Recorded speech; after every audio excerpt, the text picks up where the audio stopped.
All right, I see more people are joining us. Thanks again for coming in. Live transcription is available on your screen as well. You'll see it either under the More button or as show subtitles, or you can hide them, but that's an option tonight as well for our program. All right, well, I see it is 7 o'clock and we have some people still joining us, so welcome. And thanks for being here. So let's start our program tonight. So an official good evening to everyone and welcome to this fourth event in our fall series of Green the City. This is a program in partnership with the City of London, London Environmental Network, and London Public Library. My name is Joanna Kerr.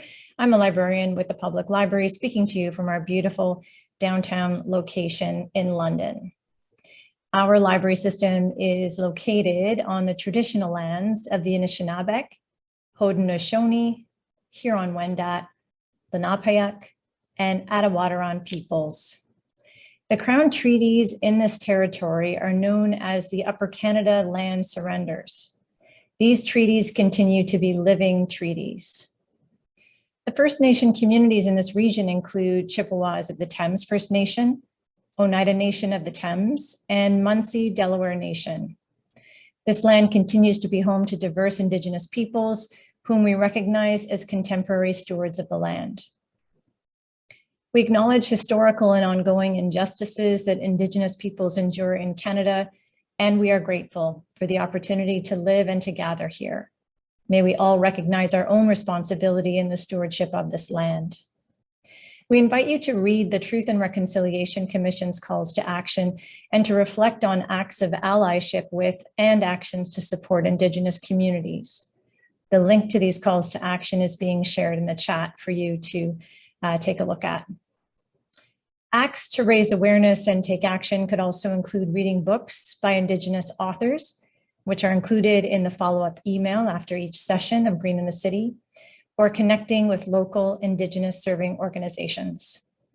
So thank you for reflecting on this acknowledgement and the invitation to personal action. And now I will turn things over to Deepika. Thanks, Joanna.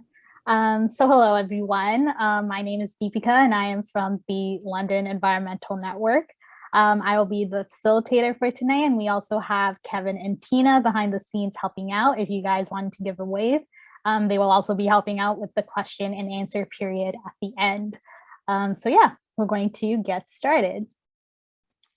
So this is the agenda for the evening. Our first presenter will be Dan Reinhardt, Vice President of Global Sales and Marketing at Trojan Technologies. We will follow Dan's presentation with a short question and answer period, as he will need to leave shortly after his presentation. So if you have any questions you would like to ask him when you're listening to his presentation, please submit them in the Q&A box below. After Dan, we will hear from Raj Gill, Great Lakes Programs Director at Canadian Freshwater Alliance. After that, we'll hear from Aaron Rosenthal's Division Manager of Water Engineering at the City of London. And finally, we'll hear from Wasazi Deliri from Oneida and Chippewas of the Thames First Nations. So after all speakers have presented, we will wrap up the evening with a question and answer period. So before we begin, I wanted to mention that we are running a contest in celebration of our Fall Green in the City series. So to enter, all you need to do is choose an environmental action and post a photo or video of you doing the action on social media with the hashtag #WhatMakesAGreenCity. And you have a chance to win one of 15 terrific prizes at the end of the series. So some of these prizes include composters, downtown dollars, which are accepted by over 50 businesses, and gift certificates to various businesses, including Asmara Coffee House and Reimagine Co. And we also have many other prizes, so you won't want to miss out on this contest. The deadline to enter is November 26th, and you can find full details on our website. Okay, so I wanted to remind everyone on Zoom etiquette. So please submit your questions to the Q&A box at the bottom and specify which speaker you're directing it to. And they will be asked during the Q&A session at the end. Also, please be respectful at all times, especially when using the Q&A box and the chat. We want to keep it a fun, welcoming, and inclusive environment for everyone. So with that, I'm going to stop sharing my screen and I will introduce our first speaker for the night, Dan Reinhardt. So Dan joined Trojan Technologies in 2018 as Vice President of Marketing and gained global sales responsibility in 2020. Dan provides commercial leadership and strategic direction at Trojan's global municipal, industrial, and residential sales and marketing teams. Dan holds a Bachelor's of Science degree in Systems Engineering from the University of Virginia and a Master's in Business Administration from Dartmouth's Tuck School of Business. And now I'll hand it over to you, Dan. Thank you so much. And I'm thrilled to be here back in London. My third time since the pandemic started, third time in the last actually 8 weeks. So always love making the visit here, and thank you all for having me. I'm going to attempt to share my screen now, and there we go. So just going to take you through a handful of slides on Trojan and what we do. We offer water treatment solutions, one of the leaders globally in that offering. We have about 900 associates, the majority of them here in Ontario. We put a lot of our money back into innovation so that we can continue to drive UV treatment instead of chlorine and other applications. As you can see there, over 11,000 applications across municipalities in drinking water and wastewater. And again, a global footprint. And most importantly, founded here by Hank van der Laan here in London in 1977. And since 2004, we have been part of Danaher's water quality platform. Ultimately, why do we care? Again, we strive to ensure water confidence and environmental stewardship across the globe through providing cost-effective, energy-efficient solutions that help ensure safe water for consumption and use across multiple industries. Where we help, basically you have 37 trillion cells in your body. You have 100 trillion microorganisms in your body. 1 to 2% of your body mass, up to 50% of the waste stream. Bad news, we are badly outnumbered. The good news is that most of these are friendly microorganisms. Our business is taking care of that 0.001%. And basically we help prevent the spread of waterborne infections by, again, treating those nasty bugs that you see there on the left, Cryptosporidium, Giardia, etc. So what do? UV disinfection, UV photolysis, ozone destruction, filtration, UV oxidation, chlorine and chloramine destruction, and total organic carbon reduction. Very simple way of saying we take water molecules, which are very, very sticky, and we shine light on them, which then makes the free radicals that we don't want as part of that water fall off. So what is UV?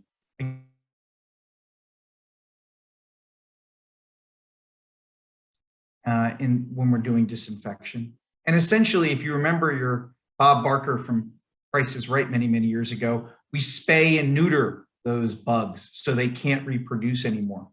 By doing so in a physical process, we do this in the place of chlorine, which is a toxic and very hazardous process. Ensure the water comes out of a drinking water or wastewater process. It's simple, safe, and effective.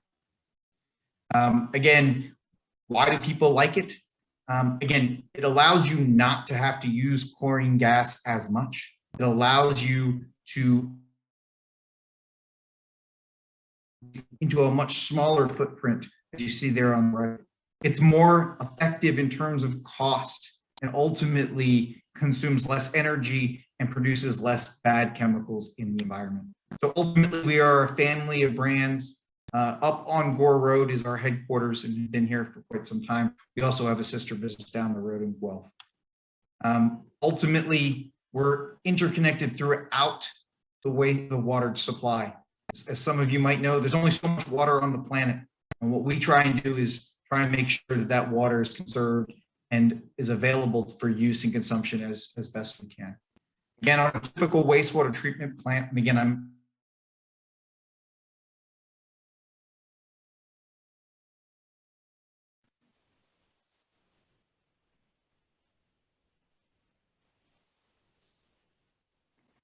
Okay, so I think Dan is having some technical difficulties with his presentation. So sorry for the inconvenience, everyone. Thank you for your patience. So till he gets on, I think we can move on to the next speaker. Dan, if he comes back, we could listen to his presentation after the next speaker. So yeah, I'll just introduce our next speaker for the night, Raj Gill. So Raj is the Great Lakes Program Director at Canadian Freshwater Alliance, and she has tons of experience in water stewardship, which is great. She has over 15 years in community organizing knowledge and experience, including many years as coordinator of the Waterloo Public Interest Research Group and Community Coalition, building on a range of issues, from cycling to advocacy to addressing Lake Erie's algal blooms. So she has also served on a number of community boards and is currently the chair of the City of Aurelia's Active Transportation Committee. So yeah, now I'll pass it over to Raj. And Deepika, I'm back. Sorry, I don't know what happened there. I just lost the Oh, connection. okay. Do you want to just continue then, Dan? Yeah. If you don't mind, I've got like 2 absolutely. slides left. We Yeah. lost you for a few, you were kind of glitching out quite a bit. So hopefully the internet connection is all good now, but. Blame the Delta in downtown London for not having good. Can you all see my slides again? Yes. Okay, so full screen. Again, wastewater treatment. Again, primary treatment, we are separating solids, and then we are essentially trying to take a sludge or a mixture of liquid and not so good stuff and get it down to pure water. And then at the end is the disinfection step where we're trying to kill the bugs that remain in said water. Kill, or actually in our case, neuter. Again, what wastewater is breaking up, reducing the solids and removing the solids, and then finally disinfecting the bacteria to safely discharge clean water. The typical drinking water system, and a good example here, Lake Huron and Lake Erie are coming in, and then they need to be treated so that they can be consumed. And again, similar process as we talked about before. Again, you're trying to get down to clean water. Water comes in from the river. You use coagulation and sedimentation and basically allow the gravity, which again, water treatment was invented by the Romans, basically using sand and gravity to separate and get to clean water. And again, ultimately, again, we sit here in this after it's basically a pure water stream. We disinfect it so it's safe to consume. There's still some chlorine that is dosed, that is required because you need to have a chlorine residual. But ultimately, again, pulling the water from the river or the lake, the chlorine makes it safe. Again, all London wastewater is treated by our systems, and we're very pleased to be working with the Greenway plant to put in a new Sigma system. Look at that system. You can see an example here. Again, lights are in the water flows through, and it's disinfected. Again, very, very productive and efficient system. We also support the First Nations and Indigenous communities, and very happy to do so. Again, I've donated many systems to First Nation communities over the years. And again, lots of investment back into the community. We have a series of awards that we've made at Western, and again, donated many systems to help with research. Again, challenging times require good solutions such as ours, as you can see here. And then finally, again, over 11,000 communities that we have helped. We're focused on eco-efficient technologies with low total cost of ownership, small footprint, low carbon, and ultimately, again, trying to displace chlorine. And on that note, I will stop sharing and I can take questions. Am I still on? Yes, yes, you are. Apologies for again, I will give the management a piece of my mind for it's fine. Yeah, it's totally fine. At least you came back, which is good. So yeah, we have one question. How are residuals of pharmacological drugs removed from wastewater? So that's a really complicated question. And the short answer is you need to have special systems that help you with those types of technology, those types of contaminants. So like a Pfizer or a Merck, and actually our systems are in those systems. They have captive wastewater plants at their manufacturing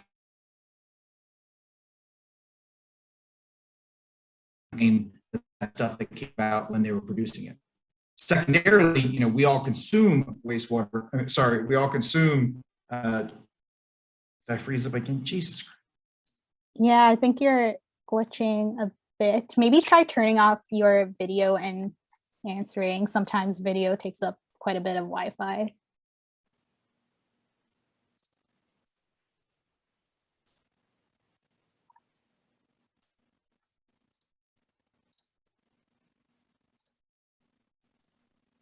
I'm back again, sorry. And again, Yes. actually then removing if there's a lot of them in the waste stream. And again, it requires specific technologies that exist. The ultimately where you're going to though is like forever chemicals and microparticles that exist. And frankly, we don't really treat them. We just allow them to exist because the EPA of the world have not really created regulations to do so.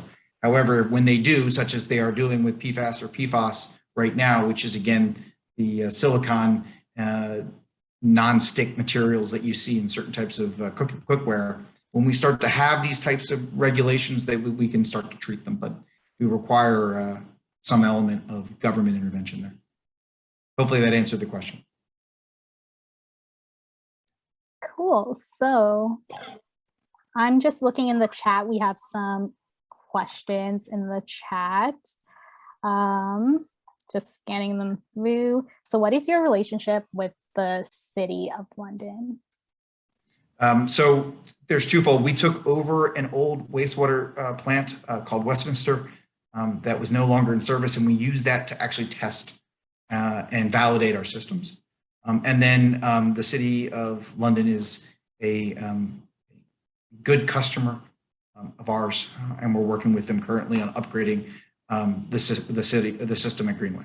So again, all wastewater in the City of London is treated by Trojan Technologies systems.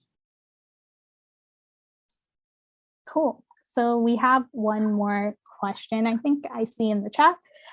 So why are there problems with drinking water in the Oneida community?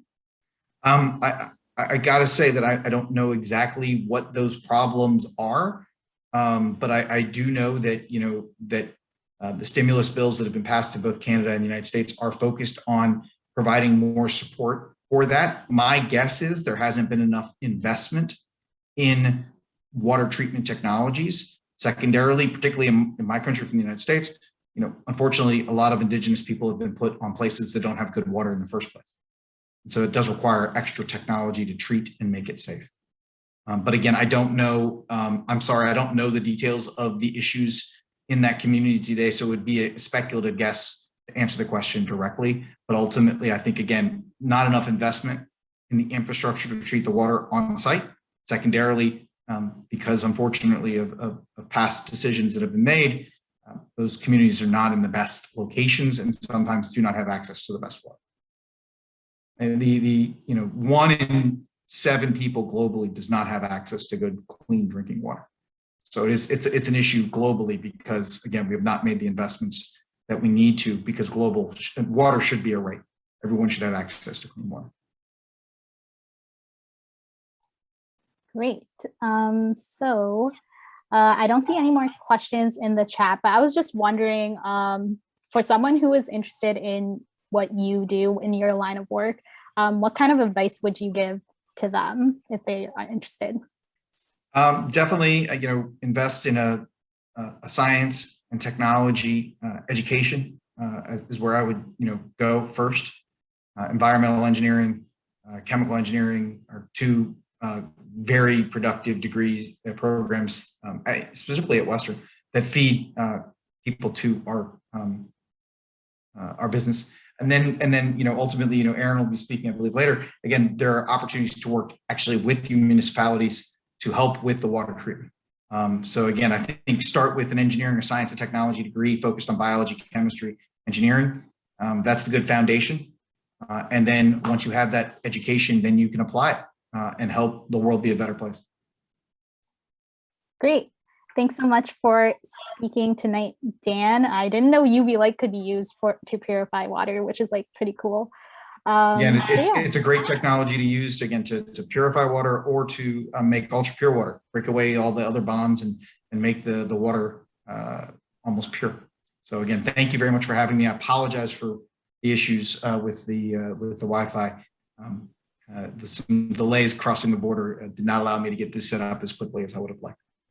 It's totally okay. We understand, like, Wi-Fi, everyone's working from home. So there was bound to be some technical difficulties from time to time, but thank you so much for speaking tonight. I will introduce our next speaker. I already did kind of a bit of an intro for Raj, but just for people who are joining us right now, I'll just do it again.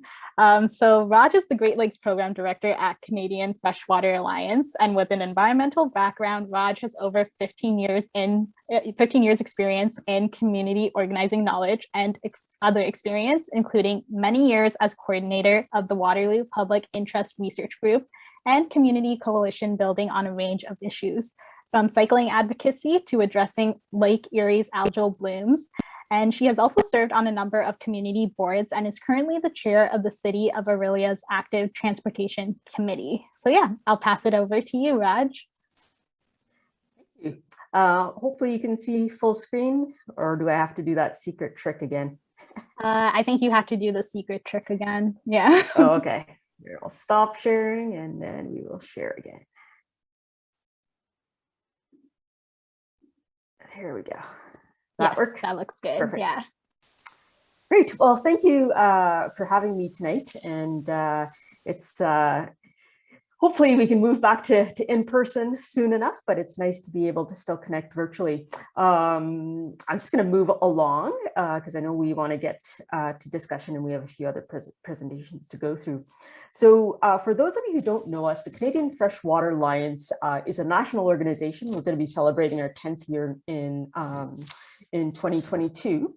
And we do work in London quite a bit as well, but in a sense, we work mostly in BC and in Ontario, and we work with residents, community groups, businesses, and First Nations and governments to steward our lakes, rivers, and streams, because water is at the heart of every community, and we have a shared responsibility to nurture the next generation of water protectors and water protections.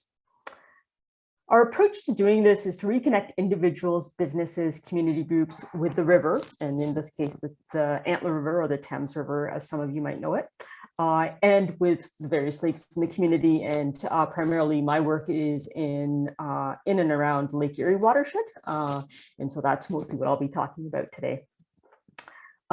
We also like to foster a community of stewards and advocates for the water, and we work together to develop the next generation of water protections.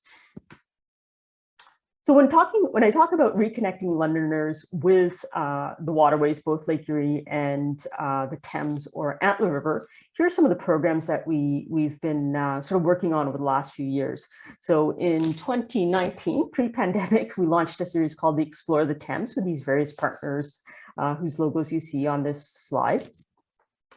And with that, our goal really was to speak to community members who perhaps don't consider themselves as environmentalists, who aren't out there by the river all the time fishing or canoeing, and introduce them to a new experience on the river, a new way to experience the river, and also learn about the river at the same time. So our audience very much was probably not any of you on this call, hopefully some of you, but really focused on folks who don't already consider themselves environmentalists. And the reason for this is that we really need a much broader community to care about the environment and our waterways. And so we're always exploring with the concept of how do we reach those folks who would care if they only knew a little bit more. And so this was one program that we launched to sort of experiment with that. And so some of the events we had paddling with the pros, where groups went out onto the Thames River with some paddling guides, but then also with Dr. Adam Yates from the university, who spoke about the river system and the ecology and the different wildlife in the river. So really doing that experiential learning, but learning two different skills. Some of the other events we did was tackling first-time fishing, so out with fisheries biologists, but also learning about the different fish species in the river, and also the practical skills of fishing. And then finally, or one of the other events was an edible and medicinal plants tour with Dr. Andrew Judge. And those were just a few of the events. We had a whole series. And then COVID hit, and so we kind of moved to this series called the Antler River Race, which was socially distanced and people could do it in their bubble. And we launched that last year, and so this was our second year operating in this format. And this really was a pivot from the Explore the Thames series to doing something that could be done in family bubbles or groups. And this was an educational scavenger hunt that really focuses on highlighting local plants and animals in the watershed along the river, highlighting some of the threats and solutions and issues. So whether that be invasive species or litter or sewage pollution, really looking at the different threats and some of the solutions, and then looking at different ways to sort of celebrate the river as well. And so we've had people write poems, do art with some of the found objects they're finding, those kind of things. Moving on to that second category, there's sort of like reconnecting folks to the waterways, and then there's the idea of really fostering a community of stewards and advocates. And two of the ways and projects that we try to do this with, I'm going to highlight now. So these images are from this year's Lake Erie Challenge, and this is the fourth year that we've done this event. And every year we have participants from the London area, athletes who get involved to do this event. And so this year's event, we had stand-up paddleboarders, a wing foiler, and that's Tim on the right in this screen, and then a group of youth and council members from Caldwell First Nation, and that's the crew in the boat on the left-hand side. The Lake Erie Challenge was 3 teams this year. They did 100 kilometers of open water crossing. So Tim actually went from Kingsville over to Point Pelee Island, back to Kingsville, and the other crew went more closely along the shoreline, just for safety reasons. Not everyone can do the open crossing right across the river, or sorry, across the lake. We had participants. The neat thing about the Lake Erie Challenge is that we really tried to work across different types of communities and groups. And so we had community groups, we had businesses. You see the banner Pelee Island Winery was involved this year. Pelee Wings Nature Store, which is a nature store down on Point Pelee, was involved, who helped host events, who helped do fundraisers, hosted wine and sip events. And the point of this event really was to, one, bring community members together. So you had community athletes working with First Nations youth and counselors, working with businesses, working with individuals who all care about the lake, to really celebrate the lake, but also to raise awareness about some of the issues that the lake is facing. And a big issue for us is the algal blooms that was mentioned earlier. That's something that we've been working on for quite a while. So this is one way that we try to sort of have fun, but also raise awareness and education and funds for the cause. The second piece is the Lake Erie Guardians, and this is another program I wanted to hire. This is a program we've been running for a few years, but we really amped it up this year, working in collaboration with the Water Rangers. And so we had 50 Lake Erie Guardians across the watershed, including London, who were learning how to do water testing. So these are some of the folks out in the watershed doing water testing this year. And they were doing a few things. They were doing water testing, but they've also been working on restoration efforts. And so the photo on the left-hand side is a planting we did at a stormwater pond in London at the beginning of October, and we worked with Reforest London on that. And then the second image is from a wetland restoration project that we we worked with the Essex Region Conservation Authority down in Leamington. So just a sampling of some of the kinds of activities that they've been involved in. And then finally, I mentioned the business involvement. I've really just touched on it, but we've started working with a group in the States called the Great Lakes Business Network, and slowly building up participants and businesses in Canada who are involved in that as well, to become advocates for Lake Erie and speak up about Lake Erie and Peely Island Winery, Peely Wings Nature Store, or just a couple of the businesses that joined the network this year, and again are standing up and sort of speaking out about the Great Lakes and its value to our communities. And then finally, the advocacy piece, I don't want to miss the opportunity to sort of talk about, there's sort of the individual actions we can kind of take, but then there's that piece that really needs something bigger, needs bigger community action to sort of get involved in. And that's where we really do try to foster advocates to speak up again, up for the rivers, for the lakes. The Great Lakes Business Network is one way to do that.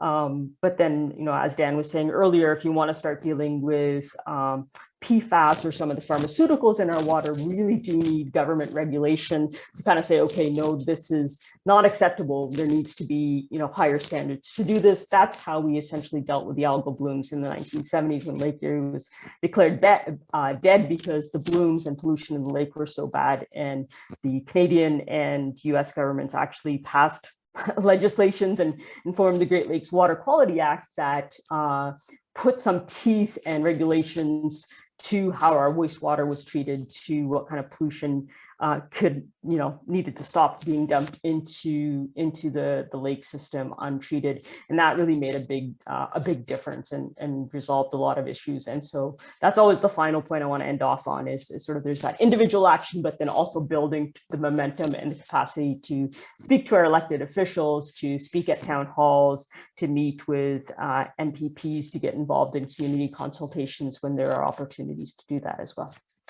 And that's where I'll leave it. Great, thanks so much. It's just so cool to see how active Canadian Freshwater Alliance is, and there's just so many opportunities for people to get involved. And I love how you just explained everything. So it was great just to hear about and to become more aware about. So yeah, thank you so much for presenting tonight. If you have any questions for Raj, please submit them in the Q&A box below, and they will be asked during the Q&A session at the end, which you won't want to miss. So yeah, thank you so much for presenting. I'm going to introduce our next speaker for the night, Aaron Rosenthal. So Aaron is the Division Manager of Water Engineering at the City of London, and he's responsible for water conservation initiatives, drinking water education and outreach, managing new and existing drinking water infrastructure, and water billing. So Aaron is a professional engineer who has been in this role for 4 years and has been with the city for 14 years. So yeah, I'll pass it over to Aaron to start his presentation. Thanks. I'll share my screen now.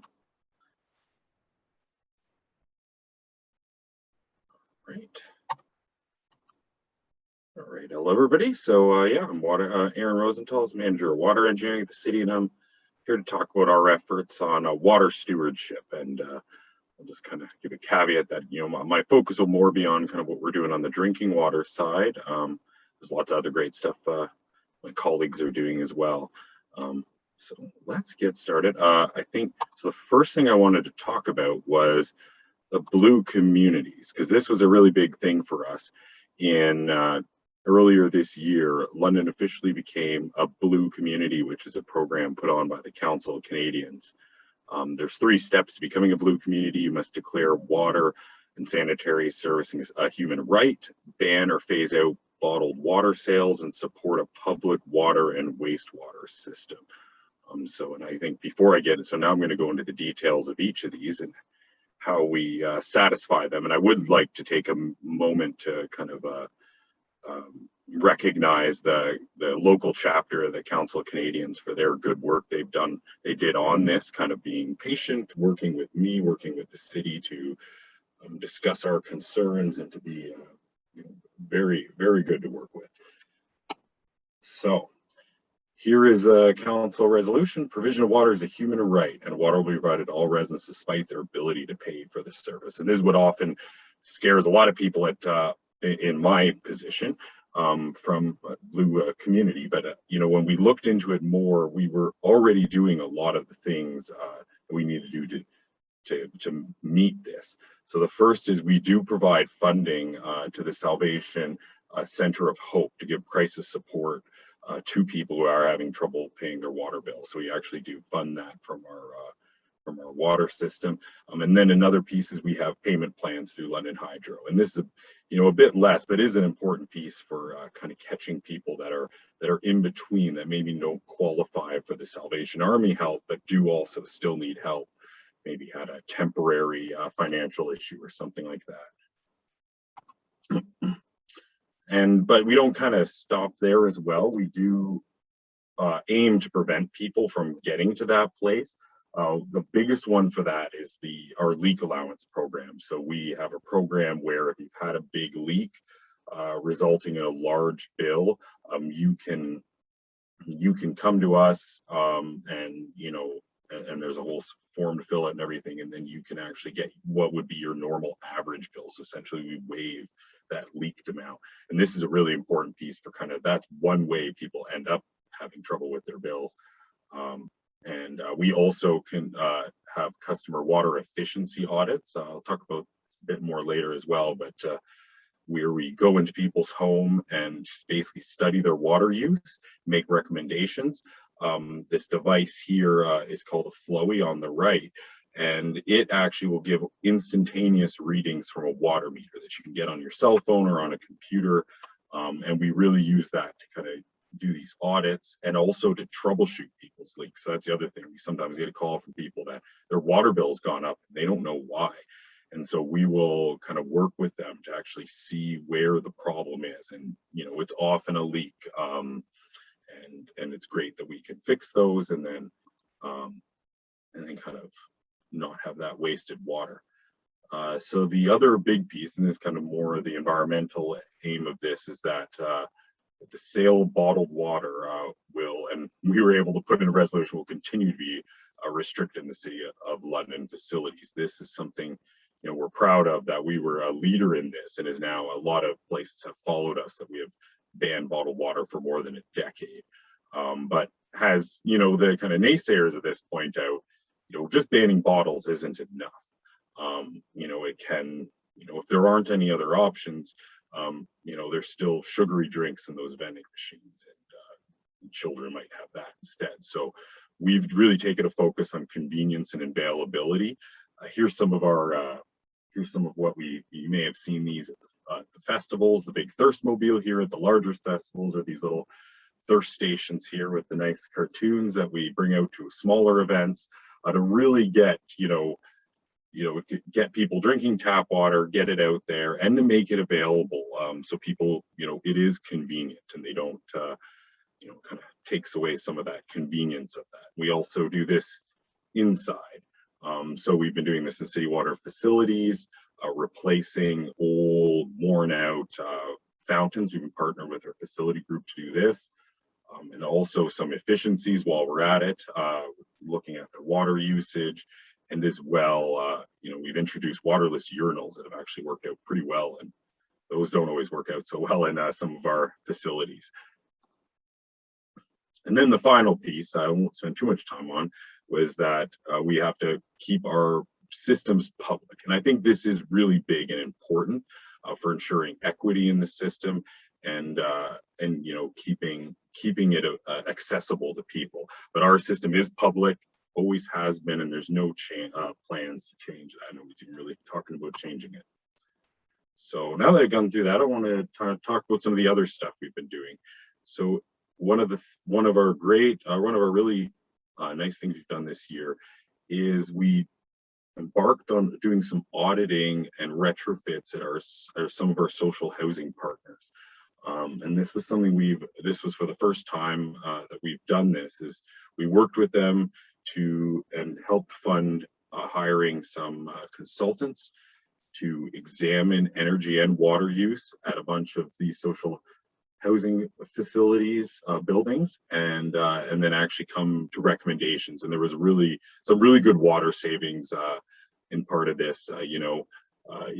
Some of these things you find in these places are challenging. Like, I know one of the stories from this is they found some refrigeration unit that was supposed to be using a bit of cooled water to help keep things cold, but it was broken and it was just running through. So it was essentially like a tap, full blown for 24/7.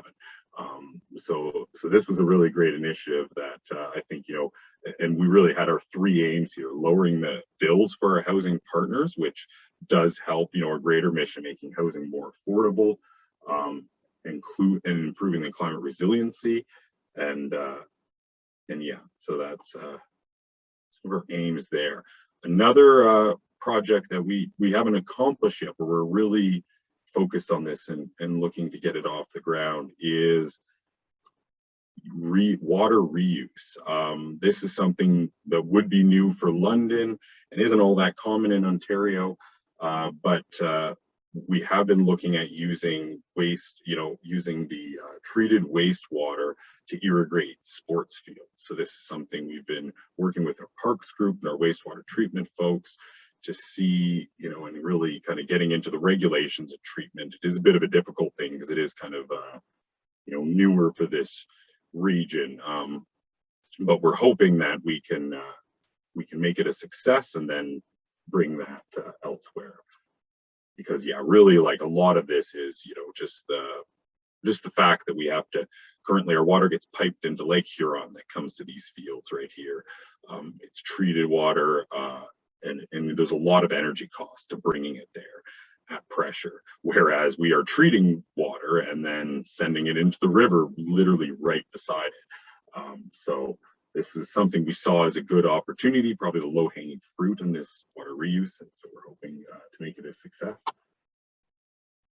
Another thing we've been working internally as well is to encourage blue roofs. So we've been working with our facilities group again to have some feasibility for turning some flat roofs that are towards the end of their life into actually a blue roof, which is a roof that is designed to store some amount of stormwater to kind of lessen the impacts on the systems downstream. And we do see, if we can show this works, going forward, getting into partnerships with private property owners, and getting more extensive. So yeah, for some of these things, we kind of start working internally because that's, where we have some easier time kind of logistically and legally, and then once we're able to show success there, we have more success bringing it to the broader community. And as well, we have been working with Len. I would be remiss if I didn't mention that at this event, with Len in industry. So we have been kind of co-funding some water efficiency audits and refits, and as well encouraging LID implementations on private property. This is kind of a nice one. So the way our rate structure works is if you have a large piece of property like this one, and you essentially go above and beyond stormwater wise, in terms of treating your stormwater, in terms of infiltrating your stormwater, and low impact development features, then you can actually get a discount on the rate you pay for the stormwater charge on your bill, which is given a powerful incentive for some of these companies and larger landowners to step that out. And then of course we do some outreach and education, because we do think it's important to be spreading the word of the importance of water stewardship to the next generation. So we have a strong partnership with Storybook Gardens. We have been working with them for years on programming, on designing the gardens. Nobert's garden, I think it's being retired soon, was something we partnered with them on, to try to show some kind of lower water use landscaping. And as well, we are in schools. You can see a nice pre-pandemic picture here, obviously, of one of our staff members in a school helping children understand how our water system works and why that water that comes out of the tap is valuable. And that's really an important piece to get across to children, because for them it's very easy to just see, they just turn on the tap and water comes out whenever they want, so they don't really see that as something valuable. So you really have to make that connection of what it takes for that water to get there. I thought I'd cap this off with a bit of kind of what you can do in your personal life. If you email this email here, water@london.ca, you can request a water audit of your home, and our staff will work with you to come out at a time. We do these year round, but we really promote it in the summer because we can handle higher volumes of them in the summer. But you can just email them and request that, and they'll do that. We also have best practices for sewers. We have YouTube videos on our website. Definitely periodically check for leaks in your home, especially the toilets, because it's usually the toilets. Somebody deals with this stuff all the time. That's usually the one that leaks, and it's really hard to notice a toilet leak. So if you take away anything from my presentation, I'd say this picture your meter, there's this little piece in the middle called the low flow regulator, and this is probably the easiest way to make sure there's no leaks in your house. Is make sure you got all your taps and everything turned off, and then just go and look at your meter, and is that thing spinning? And if it is, then and you have everything off, then you got a leak, and it's about trying to find where it is. Hopefully you can check your water meter tonight or tomorrow, and maybe prevent a leak or stop a leak. So with that, I just say thank you, and I wanted to especially kind of give credit to my water demand team that works with me there within water engineering: Daniel Shaw, Jennifer Levitt, and Christine Jansen. I'm here presenting, but they're the ones that are really doing all this great stuff out there. And that's all. Great presentation, Erin. Thank you so much for presenting tonight. It was really interesting just to hear what the city is actually doing in terms of protecting London's water resources and what you'll be doing going forward as well. And also the use of blue roofs, which is really cool to hear, and hopefully having that become more common.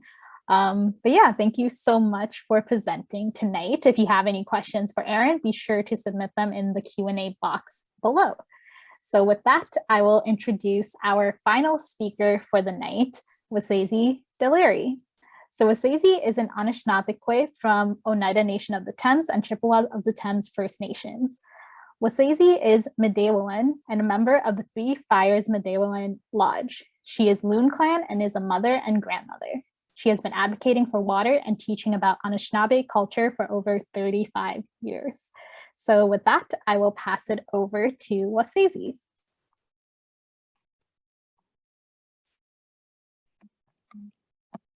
Bonjour, wasiasage kwe indigenous cause de mong and dodem, Medewana kwe and dow and Anishinaabe kwe and dow niso Medewid, Nui Jaganashi Majina. So I'm just going to, I just introduced myself, and I do have a PowerPoint that I'll share with you as well. I just wanted to say thank you, Miigwech, for inviting me to share with you.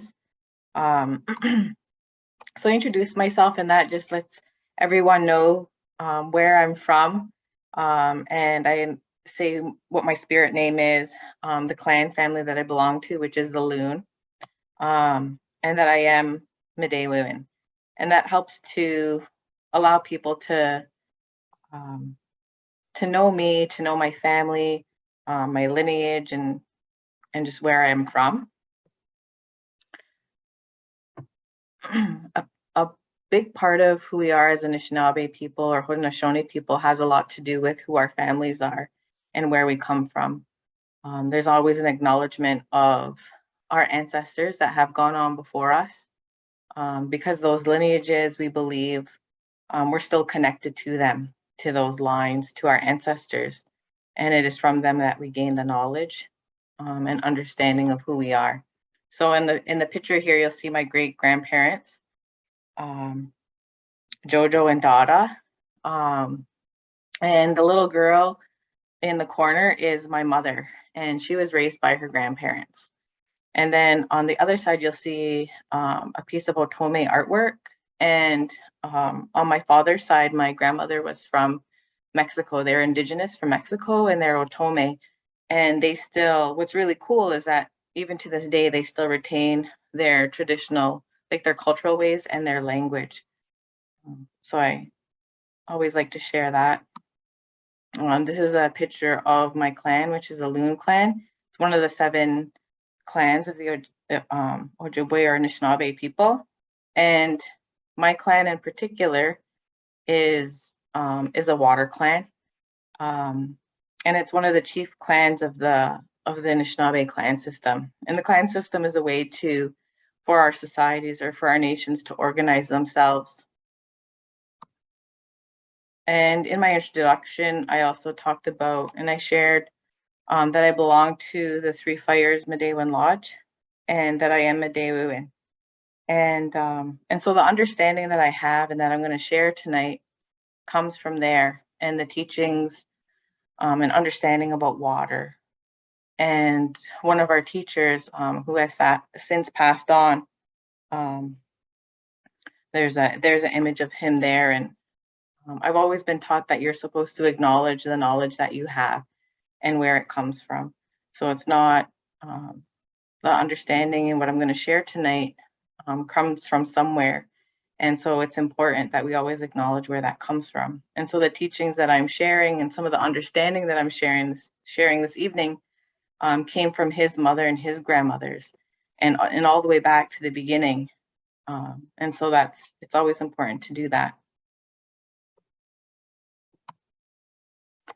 In our understanding of life, our creation story is the one story that helps us to understand life. And so even in our understanding about water and how we think about water, our relationship with water, all goes right back to the very beginning, to the creation story, when creation happened. And it's a really long, beautiful story. And I've often heard it said that it would take up to 7 days for it to be told in its entirety, and that it would not be one person that would tell it, but they would take turns to share it.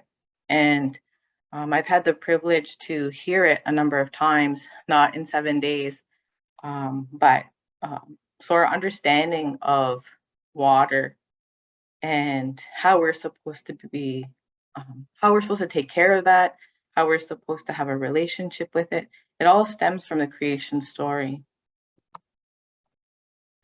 And in that story, there's a point in time where in the story, the creator eventually hands over the responsibility of creation to a woman. And so in an Anishinaabe culture and understanding, it is woman's responsibility, prime responsibility to take care of life and to take care of the water, because the water is what allows us to have life. It's not only woman's responsibility, but it's her main responsibility. She's the one first that stands up for the water. And so when I'm sharing here this evening, that's part of the work that I do as Anishinaabe. I'm kind of fulfilling part of that role.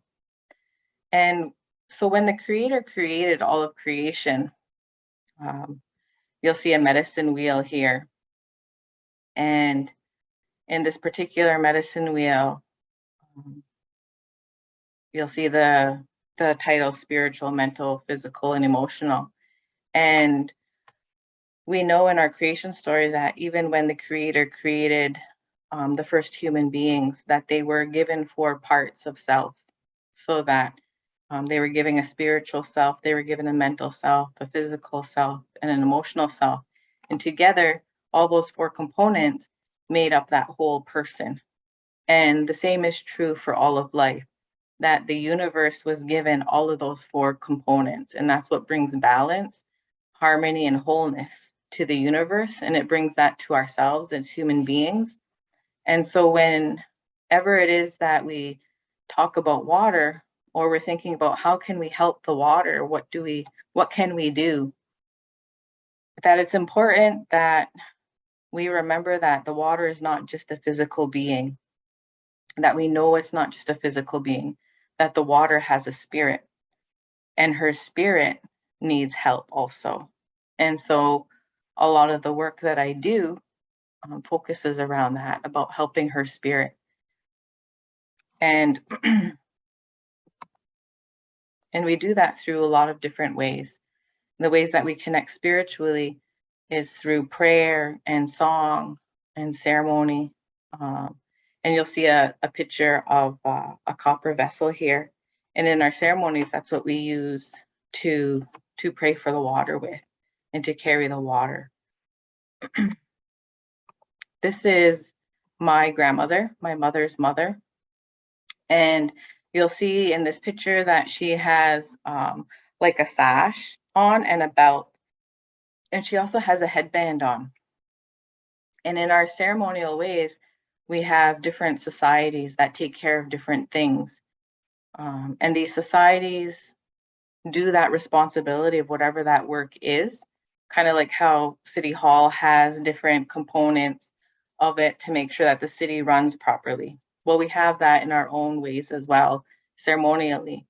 And so this sash and this belt and this headband that my grandmother wears, when people see her wearing that, and when the spirit sees her wearing that, when creation sees her wearing that, they know that part of her work and responsibility in life is to stand up for the water, to take care of the water.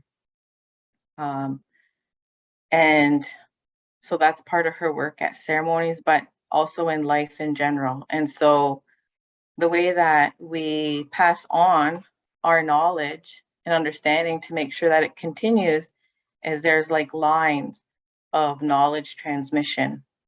And so what we would call them in English is something like water lines. And so my grandmother, my mother, myself, my daughter, and now my granddaughters are one water line. And within that water line, there's 5 generations living present on the earth right now. And so the responsibility that each one of us has in those lines is to make sure that the understanding of the water, the teachings, the songs, the ceremonies, that those all get passed on. So my grandmother teaches it to my mother teaches it to me, I teach it to my daughter teaches it to my granddaughter. And so that's how we make sure that that understanding and that knowledge is transferred. And so I also do this work. I have a belt. My mother has a sash and a belt. And my daughter, you'll see there's copper thimbles on the sash and the belt, and those represent the copper vessels that we use to pray for the water with. I don't have a sash yet. And my daughter has a thimble. So she wears a necklace with just a thimble on it. And my granddaughter, who was just born almost 2 years ago now, she will have a thimble as well. And so that's some of the work that I do in terms of ceremonies. Ceremonially, that's one of my responsibilities, is to stand up for the water, to advocate for the water, and to make sure that I pass that on to my daughter, all of the knowledge that my grandmother and mother carry, and myself, and I pass it on to my daughter and my granddaughter. So eventually, when we are not here, living on this earth, that there will still be somebody who remembers that and who will continue that work into the future. Thanks, Ms. Susie. We have about 2 minutes left. Okay. And these are just pictures of my granddaughters. The one is at ceremonies, you see by the lake in Perry Island, and then the other one is for Orange Shirt Day on the walk. It's just pictures now anyways. These are pictures of us, myself and my family, at ceremonies that we attend every year. This is in the spring. This is a water bundle offering that we do in the winter time. We always do a huge ceremony before ceremonies begin.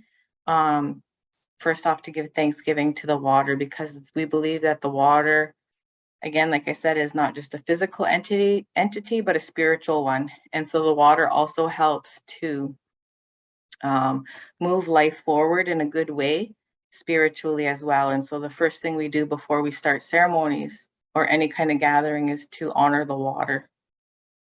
And we do that at a body of water. Right now we're on the Snide River in Walpole Island, the small river. So it's frozen right now, so we're on top of it. And then we also acknowledge and give thanksgiving for the water every day. So in the morning at sunrise, we offer our tobacco and give thanksgiving for new life and for the water. And then this is a picture I took over by Milton, I believe.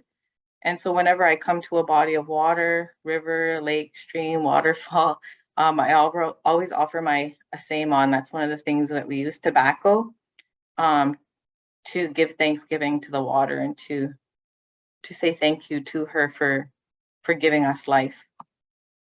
Some more pictures, one of at Agawa Falls and on the north side of Lake Superior. This one is this one picture on the left is of one of the streams that flows into the river here in London, over by the Agricultural Museum, back behind there somewhere. I'm always hiking around. And then the other one is in, again, Walpole Island in the marshes. These are some pictures from Fanshawe Park Conservation Area and from up by French River. Ways that part of the work I do as a mother, but also in understanding that it's important to have a connection to creation and to the water around us. And ways that we do that is to spend time on the land. And so making sure that my children and nieces and nephews have those opportunities. So there's us fishing on the Thames River. Thanks, Stacey. Yeah.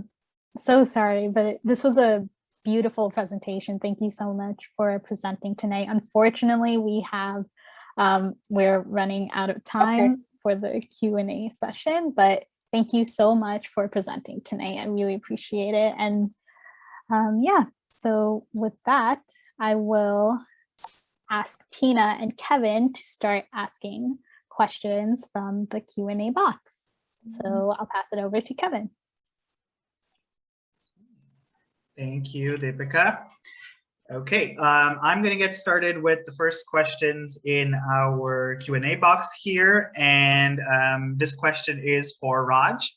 How does one get involved in the Lake Erie Challenge?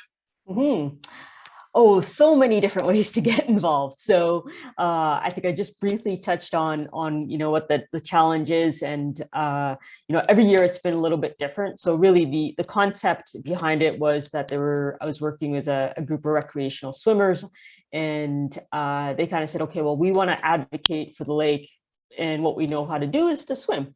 And so how can we work together to use swimming as a way to raise awareness and excitement about the lake and the watershed, but also to help protect it? And so that's where it sort of began. So first year was 4 swimmers who did 24-hour swim challenge at 10 different locations in the lake.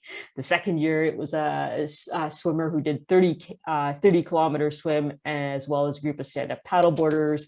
The third year it was kayakers, paddleboarders, and swimmers. And then this year is wing foilers and stand-up paddleboarders. So really trying to cover all the different sports, and it really just depends on what your interest is. If you're interested as an athlete in doing some kind of endurance or challenge type of activity, usually that's where I start, is starting to have those conversations with folks who are interested in, and we build teams around that to take the challenge itself. But then, as I said, it's so multifaceted. So the businesses are involved in different ways in terms of doing fundraising activities, in terms of writing educational blog posts and social media posts, and doing media interviews about why they care about the lake and the water system. And really, the Thames River is one of the major rivers that runs into Lake Erie. So you're really in the Lake Erie watershed.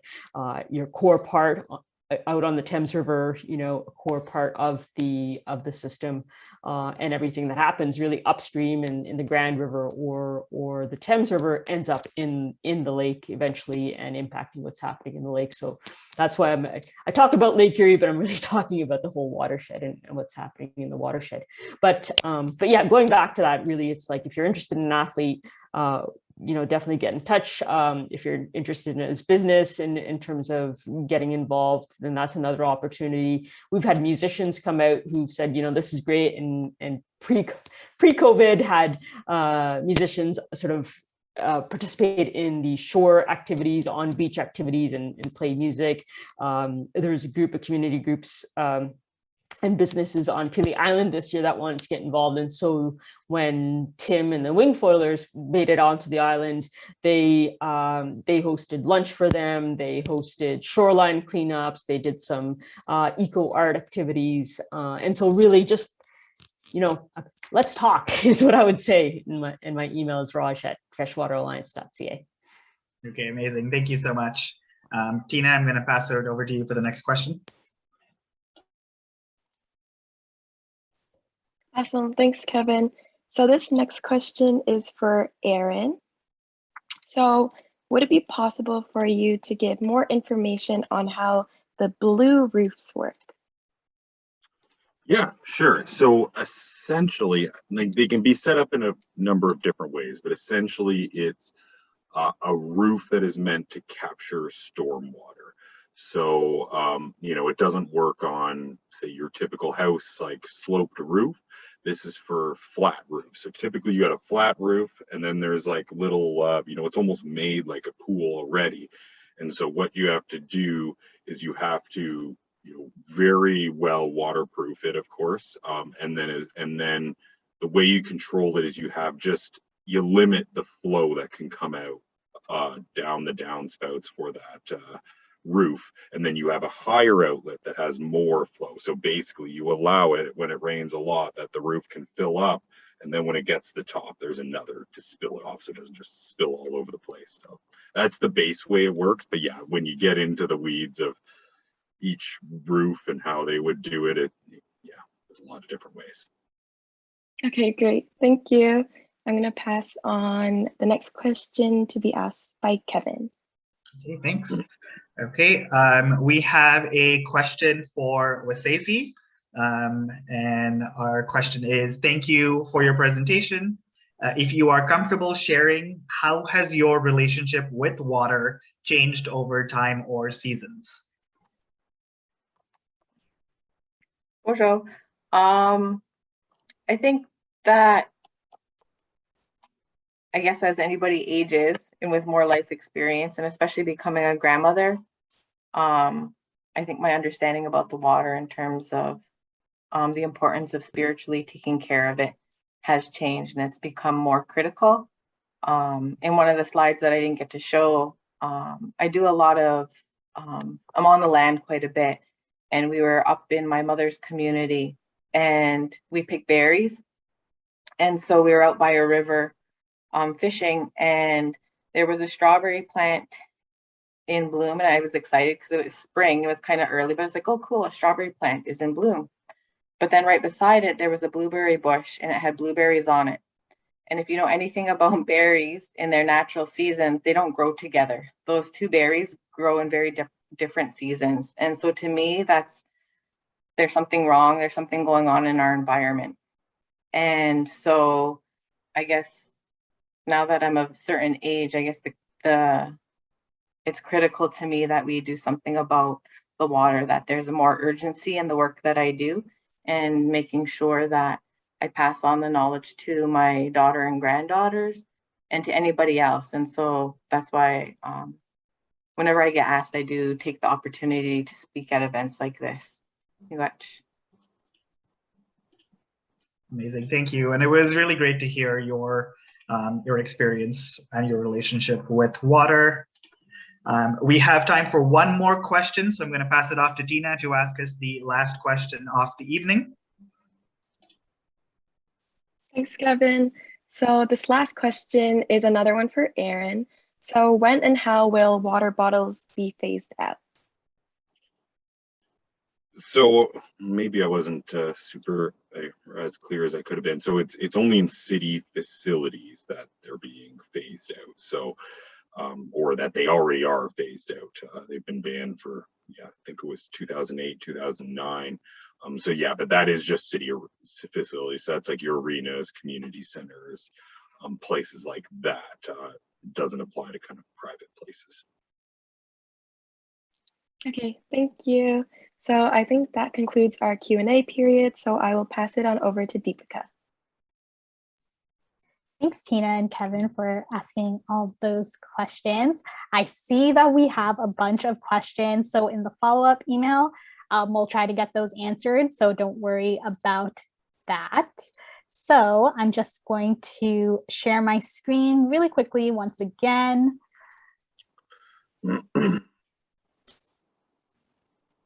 Okay, so